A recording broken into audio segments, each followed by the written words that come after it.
Hello दोस्तों, आपके अपने डिज़ाइन स्टूडियो में आप सबका स्वागत है।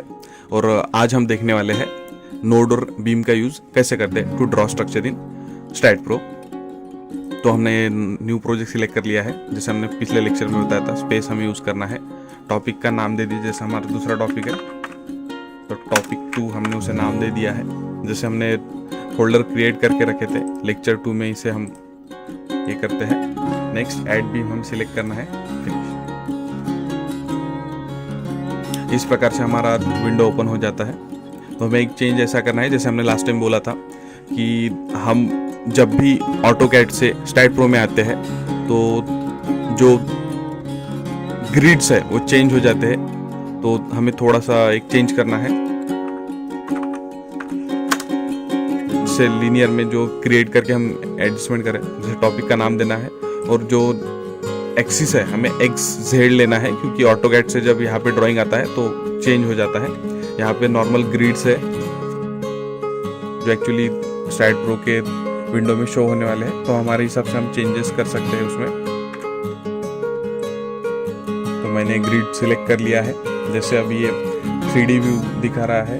ये जो लेफ्ट कॉर्नर है स्ट्रैट प्रो का सेकंड जो टूल बार है, उसमें हम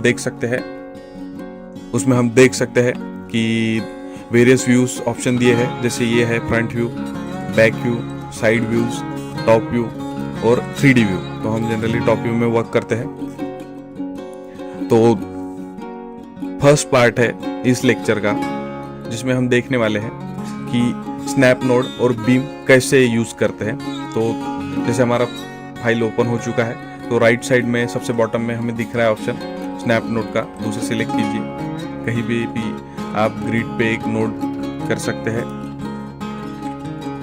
जैसे हमारा एक नोड क्रिएट हो चुका है, तो स्ट्रैट प्रो में अलग अलग चीज़ों के लिए सिलेक्ट करने के लिए ऑप्शंस होते हैं। तो आप दो तरह से कोई भी चीज़ सिलेक्ट कर सकते हैं। जैसे अभी हमने जो ड्रॉ किया है उसे नोड कहते हैं। तो नोड करना है हमें सिलेक्ट। नोड के लिए कर्सर होता है। जैसे अब ये आपका नोड सिलेक्ट हो गया है। अगर हमें बीम सिलेक्ट करना है तो उसके लिए दूसरा कर्सर है। अगर प्लेट सिलेक्ट करना है तो उसके लिए दूसरा कर्सर है। पूरा जो सेटिंग में है लेफ्ट साइड में कॉर्नर में ही पूरे के पूरे सिलेक्शन के कर्सर आ जाते हैं। ये प्लेट कर्सर हो गए। उसके बाद में सरफेस सिलेक्ट करना हो तो उसके लिए कर्सर हो गया। सॉलिड ऑब्जेक्ट सिलेक्ट करना है तो उसके लिए कर्सर हो गया। ये एक टाइप है। और दूसरा हम है कि जो राइट क्लिक करके है वहाँ से सिलेक्ट कर्सर किया तो वहाँ पे पूरे कर्सर के ऑप्शन आ जाते हैं, तो वो कर सकते हैं। अब जैसे कि हमारा एक सिर्फ पॉइंट ड्रॉ हो चुका है, लेकिन हमें बीम से या फिर पूरा स्ट्रक्चर ड्रॉ करना है, तो सबसे ज़्यादा जो हम कमांड यूज़ करते हैं मल्टीपल इसके लिए ऑब्जेक्ट बनाने के लिए, उसे कहते हैं ट्रांसलेशन रिपीट, जो थर्ड लेफ्ट साइड से थर्ड टूल बार में आता है। या फिर हम ड्रॉ में भी जाके उसे यूज़ कर सकते हैं। जैसे हमें एक्स डायरेक्शन में जाना है तो हम उसके लिए सबसे पहले करना है कि अपना जो नोड है उसे सिलेक्ट करना है। एक्स डायरेक्शन हमने सिलेक्ट किया है। नंबर ऑफ स्टेप में एक ही रखते हैं। बाय डिफॉल्ट स्पेसिंग हमें जितना रखना है उतना रख सकते हैं।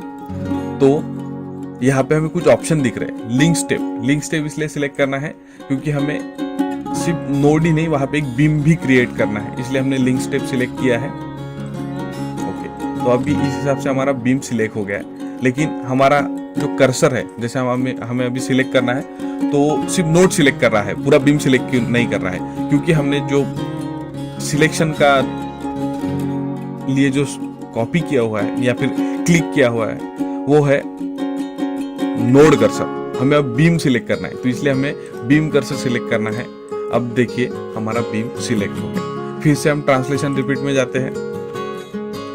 जेड एक्सिस जैसे हमने पहले ही बोला था कि यहाँ पे एक्सिस चेंज हो जाते हैं, तो हम जेड एक्सिस में अभी हमें ड्रॉ करना है। फिर से लिंक स्टेप ऑन करते हैं तो हमारा पूरा एक रूम रेडी हो गया है। जैसे अब मैं अंडू करता हूँ और हमने लिंक स्टेप ऑन नहीं किया तो क्या होता है वो देखते हैं। जैसे हमने अभी नोड सिलेक्ट कर लिए है, ये नोड सिलेक्ट हो गए। फिर से हम ट्रांसलेशन रिपीट में जाते हैं। ट्रांसलेशन रिपीट में जेड सिलेक्ट करते हैं। लिंक स्टेप यहाँ पे हमने सिलेक्ट नहीं किया है। ओके, तो सिर्फ नोड कॉपी हुए हैं, कहीं पे भी अदर बीम क्रिएट नहीं हुए।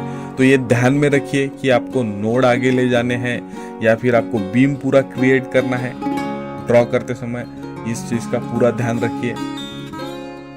तो दोस्तों इसी के साथ आज का टॉपिक समाप्त करते हैं। ऐसे ही आपका प्यार हमारे ऊपर बनाए रखिए, ज़्यादा से ज़्यादा लोगों के साथ शेयर कीजिए, हमारा उत्साह बढ़ाइए, ज़्यादा से ज़्यादा सब्सक्राइब कीजिए, कमेंट करके आपके कुछ प्रश्न होंगे तो वो बताइए। जय हिंद।